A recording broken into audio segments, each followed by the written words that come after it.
In today's tech video, I'm going to show you guys how you can enable pre-recording on the Insta360 X3.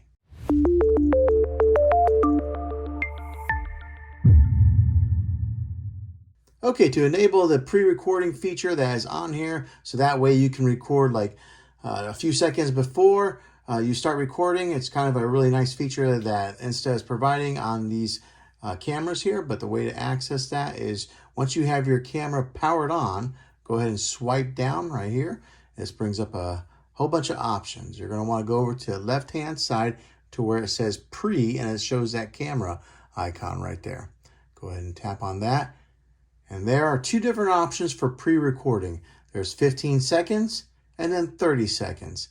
It says, please choose the duration of the clip saved before the shutter.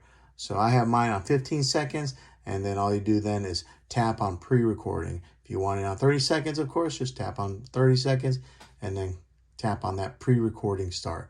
And that's how you enable pre-recording on your Insta360 X3.